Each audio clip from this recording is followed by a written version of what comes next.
Ryan from Multiversity here with some of the brain trust from Random House Graphic. Can you guys introduce yourselves and what you do at the company?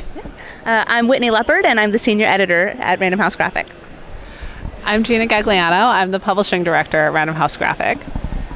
So this is a new venture from Random House, and I love that a lot of the initial press stuff we've seen has been that you want to have diverse creators, diverse books, and a book for every kind of reader. I think that's so cool. I have a 3-year-old, a 7-year-old, and then I'm a 37-year-old. And so in my house, there are lots of different kinds of readers. So what does that mean to you? What does it mean that there's a book for every reader? When you're planning out your line, how do you begin from that place like that? For us, it starts off like having a book for every genre, having a book so we're not just focusing on one thing, but then also different reading ages so that we have, well, maybe not something for the 3-year-old, but whenever they get around 5, we'll have something for them. But then having stuff for kids 5 up into teens and exploring different types of books and different types of stories, having stories that are a little more complex, some that are just fun adventures, really trying to hit a little bit of everything. Yeah, and it also means a long-term commitment because you can't make a book for every reader right away because there's so many different kinds of kids, so many different kinds of teens of all different ages, of all different interests, and we are really here for the long term of figuring out what that spectrum of interests and perspectives and the right books for every single one of those kids is. So let's start with the initial launch titles. There are a number of books that were announced. They're coming out next spring, 2020. Can you just sort of run down what those books are? Yeah, so I'll do the first two, which is the first book we're launching with is The Runaway Princess. Yeah, seriously. And that one's so new. You and that one comes out in January, and that one's about a princess who doesn't want to stay in the castle and do princess things. She wants to run away to go on adventures and meet new friends and go see new places. And it's basically this fun graphic novel that has these interactive elements where every now and then she'll break the fourth wall to get the reader involved, and it's just a really fun middle grade adventure. Our next book after that is a chapter book, and it's by Laura Netzger. It's called Bug Boys. And that one comes out in February. And that one is just a fun book about these 2 bugs who, again, go on adventures to explore the world, but it's about stories about like how they can be better friends to each other, to the people around them, getting involved, and but also going to the beach and relaxing. There's all these little elements in the book that's a lot of fun. Yeah. After that, we have coming up Aster and the Accidental Magic by Tom Picot and Karen Sack, which is about a girl who, her name is Aster, and her parents decide that their family should move to the middle of nowhere so her mom can do some important scientific research, and they decide that they're going to get around their kids being upset about this by telling them it's only temporary, which I feel is a poor plan for any parents who are watching this interview. And so they get there, they tell her that she's stuck in the country for good, and she thinks it's pretty terrible because she doesn't have any friends there. Her brother goes off to college, and basically everything pretty much is terrible until a mysterious local older woman gives her a dog to be friends with, and she meets a magical trickster spirit who gives her 3 disastrous wishes. Then the last book in our spring season is Witchlight by Jessie Zabarski, which is a queer YA adventure love story. It's about 2 young women, one of whom is a witch, and the other, once the 2 of them become friends and start traveling together, they start uncovering all of these secrets in the witch's past and about why her magic doesn't work the same way as everyone else does. And as they discover all of this, more and more comes to light and more complicatedness happens. And also they fall in love while this is all going on. So it's magical discovery and adventure and traveling, and there's a lot of nature. Jessie does lovely, beautiful nature when she's drawing. And then they figure it all out in the end. I'm not asking you to throw shade here. I'm not. But what is it about the comics landscape that you folks felt like, all right, we see what's happening there, but we need to be different? What was missing that Random House Graphic is going to fill in? I'm not sure if it was more what was, well, I guess it is a little bit what was missing, but it was more what could we do to help grow graphic novels.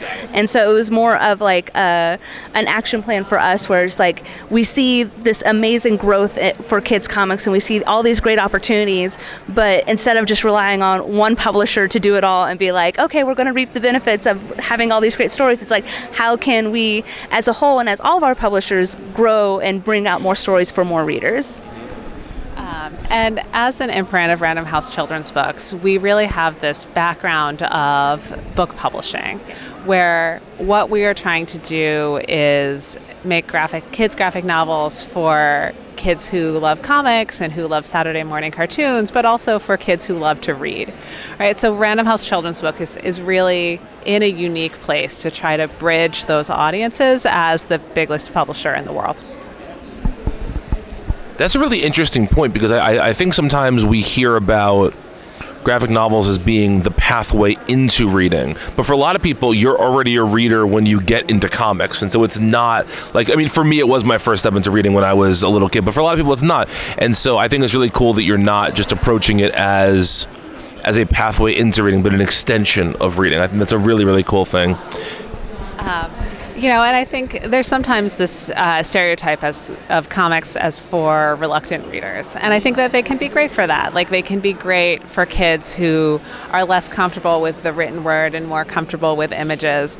But visual literacy is part of our culture, like understanding and interpreting and unpacking images. We see images on the TV all the time. We see images in the movies. We see images as part of news media that's shown to us. We see images online, and those things are all sophisticated, and it's important for kids to have a variety of mediums that incorporate images that they're reading and thinking about, both on the level of, will this image help me understand this words better, but also on the level of, I need to understand this complicated image so that I get better at understanding how art can communicate ideas. So graphic novels are both a high and a low reading, exciting challenge. Yeah.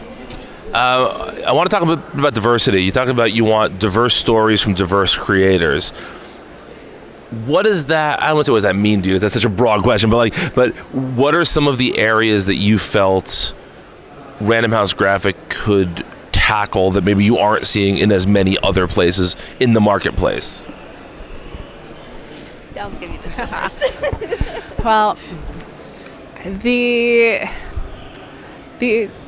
we're here at New York Comic Con right now. The pop culture world has changed. The world has changed since the first years of books being published in the United States. And the publishing industry and the country have gone from being, an industry that very much centers the upper middle class white experience to a broader, more inclusive environment where hopefully we now have an understanding that there's lots of people here in this country who all have amazing and different experiences that are all valuable. And I think it's a responsibility of books to reflect all of those experiences. And one of the ways that those experiences are validated is by being published about, by people writing stories, by people seeing their own experiences in the books that they're reading. So that's something that we want to think about, that we think about every day, that we want to think about more globally, because as a part of having a motto, a graphic novel on every bookshelf, that means for every kid, for every experience, all over the U.S., whatever their background is.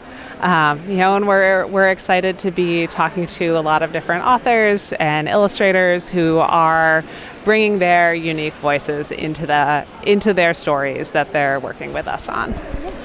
to add to that, kind of for a long time, whenever I first started in publishing, a lot of like my goal was to publish the book that I needed when I was a kid that didn't exist, and that's kind of graduated into publish the kind of book that kids today need, because the books that I needed when I was younger are very specific to me and my family and my experience and all that stuff. But that's not the experience of the average kid in the average classroom, and the average, everyone has a unique set of circumstances, and trying to find a book that reaches each of those kids starts from hiring and working with creators who all come from different backgrounds and different experiences. Yeah. And also, this idea of the average kid, the average kid should definitely have books published for them. But I think that the idea of publishing is not add up all of the children and divide by the number that were there, and then you get books that are for exactly that experience. You want books for all of the parts of that equation, right? All of the kids that have all of the different experiences that make up that average. And what is the average kid? I mean, I don't think that really exists. So I think it's great that you guys are trying to approach it, that there are, you can't do a book you can't do 3 million books for 3 million people, but you can try and target those areas. You can try. Hey, I see this as a challenge. I will check in with you next year and see how that's going. Okay, give us around long term. Okay, I'll give you a couple of years and we'll talk about that.